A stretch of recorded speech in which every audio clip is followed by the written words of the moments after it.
Hey creatures, I'm Harrold, and this is my lab. And today we're gonna be looking into the new Teenage Mutant Ninja Turtles. And to do that, we're gonna need some turtles.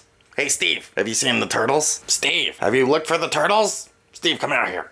Yeah, yeah, over here, Steve. Steve, have you found the turtles? No. Well, have you tried looking for the turtles? You have. Okay. But how do you expect us to do a show without any Teenage Mutant Ninja Turtles? Steve, you told me you would have the turtles by now. So have you found any bony-shelled reptilian turtles that we could use for the show today? Because we need Teenage Mutant Ninja Turtles. And they have to be a specific age, evidently, and they have to be versed in ninja skills. Have you found any? No, you haven't found any. Okay. So how are we supposed to do this show without Teenage Mutant Ninja Turtles? You're a lot of help, Steve. Yeah, I know. I mean, I put you up to an impossible task. I really set you up to fail. There was no way you were going to be able to find mutant turtles. I mean, they're like 1 in a billion. Have you seen how many turtles are born on those beaches? It's crazy. Well, since we don't have any actual Teenage Mutant Ninja Turtles, instead we'll just open the book. So go get the comic book. Go get the comic book for us. Thank you. Thank you, Steve. And while he's going to get the comic book, I'm going to just like stare into the abyss now. Stare with me. Woo! Steve, did you get that comic book? We got to read it for everybody. Yeah, just toss it over here. Oh. Okay. We'll try again. It's down here. Okay, it's okay. I'll go get it. Here a turtle, there a turtle, everywhere a turtle these days. Every way you look, a turtle just popping out, throwing nunchucks or swords at you. And this is issue 15 from IDW Publishing. Written by Gene Luen Yang and drawn by Freddie E. Williams II. With Andrew Dahlhaus on colors. Cover A shows Master Splinter having a happy reunion with Raph and the boys, with an ominous smiling figure in the background, while the classic logo gives everyone those nostalgia feels.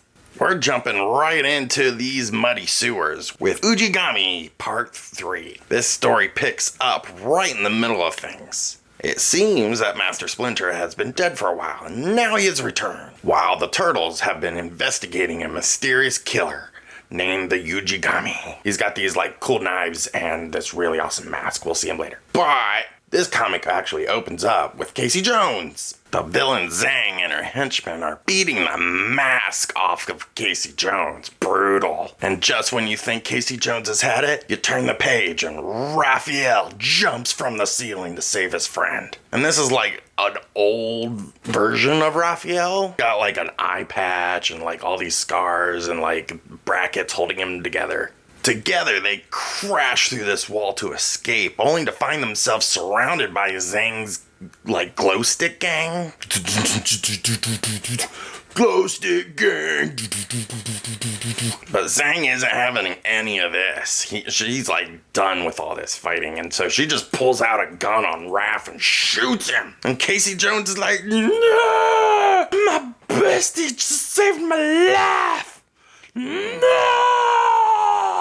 But all is not what it seems.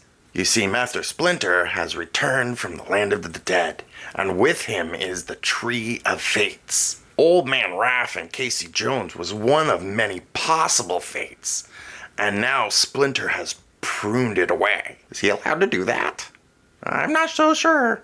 And Splinter's love, Tang Shen, is also here in like a spirit form, Force Ghost form. And just as he's about to put it away, he's like reveals another horrible fate that is about to happen to Raphael. Turn the page to see Master Splinter enjoying a pizza party with his turtles. Nowadays, the turtles can go out in public because they're revered as heroes. So they go out to their favorite pizza places and whenever they want. And these days, Mikey is trying to get them to put jelly beans on pizza. Nobody's willing to try it except for Master Splinter, who can't really say he likes it either, can we? But just as he's about to give his final critique, a stray cat walks in. Who let the cat into the pizza parlor? This is a clear violation of several health codes. There's no... Guys...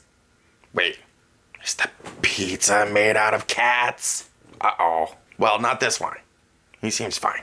Or is he? I have been deceived! The cat metamorphs into this witch with like these like moon gauntlet blades and this really, really cool hat. 10 out of 10 hat. Love your hat. But she mentions something about wanting their blood and then starts attacking. Able to take the fight outside, she uses these like hypnostones and controls Mikey and Donatello. Raph then watches Master Splinter pull out some very familiar knives to help defend his sons against themselves. Uh-oh. And under the hypnostones, Mikey and Donnie go, "Protect Mistress Shinigami." I guess that's her name. Up against Master Splinter, the witch cuts Master Splinter for just a moment. And then she mentions something about, uh-oh, I've got blood all over your blade. I'm out. And then poof, turns into a bat and is gone. What? Who is this? She's just stealing people's blood, I guess. Woof. And there she goes. And the turtles are super confused. This is some kind of sneak attack. Jeez. All right, back to the sewers. Back to the cave. Back in their base, Donnie's like, this Shinigami, we need to do some research. And Raph's like, well, does it have anything to do with this Yujigami we've been dealing with? Because they're both from Japanese folklore. And Donnie finally spills the beans, saying he thinks Master Splinter is the Yujigami. But Mikey immediately freaks out and is like, no way our dad would go around murdering a bunch of people like he had been in previous issues. Till Master Splinter immediately walks in wearing the Yujigami mask. Yes, I am the Yujigami. And Mikey's like, there's no way. But there is. Just deal with it. I came back with the Tree of Fates to help give you guys a future you could be happy with.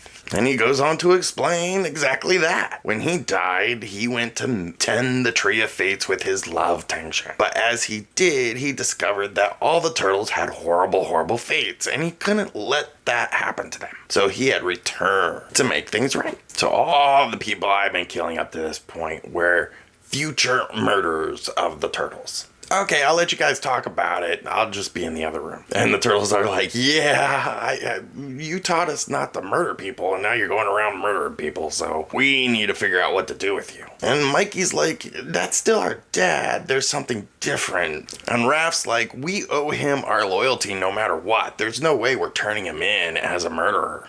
And Mikey's like, we just have to help him out. But before things can escalate between them, Leo gets in the way and says, go cool off. Go meditate. And Raph's like, fine, I'll go meditate. Turn the page on a rooftop somewhere in New York. The witch is using the blood of Master Splinter to open a portal to the land of dead for this other character like Kira. But it looks like the blood actually isn't enough and that they need Master Splinter's fear, whatever that means. Back to the turtles, Raph is meditating like he was supposed to. But out of the corner of his eye, he sees Master Splinter leaving in his full Yujigami gear. So Raph follows him out. But Master Splinter is like, go home, Raph. I'm on a mission to kill one of your murderers. So says the Tree of Fate. And I don't need you here mucking this all up. And Raph's like, one of my future murderers, just let me at him. I'll take him on. It's not a big deal. I'm right here. Let's do it. But Master Splinter points across the rooftop and he's like, yes, but one of your future murderers is Casey Jones. Could you kill him, your best friend? I think not. Dun dun dun. So it looks like Master Splinter, back from the dead as this Yujigami, is kind of like some kind of vengeful spirit or a protecting spirit. And now he's going to kill Casey Jones. I don't think so. Raph's definitely going to stop this. And Master Splinter is like gone cuckoo for coconuts. Cuckoo for cuckoo for coconuts. Cuckoo for cocoa loops. Cocoa nuts. Cocoa pineapple. Cocoa apple. Cocoa fruit pull-ups. Cuckoo for cocoa. But what will happen next? Continued in issue 16, and I gotta say, this was a blast to read. This is probably the most fun I've had with anything Teenage Mutant Ninja Turtles I've ever done. Personalities, the motivations, the characterizations of everybody really shines through and is well defined, and everyone gets a moment in a comic book that doesn't always happen when you have these big super teams. And yes, the Turtles are a super team, and they all need time to be shown off. And seeing as this was a very emotional issue with them, as Master Splinter has returned, I think this was really a lot of fun, and it had plenty of action in it. Freddie Williams' art is really top notch and is incredibly articulate yet stylized and showing off every emotion of the Turtles. Top grade stuff for sure. I had a great time reading this book, and I think you should too. Until next time, creatures, stay frosty. Blah!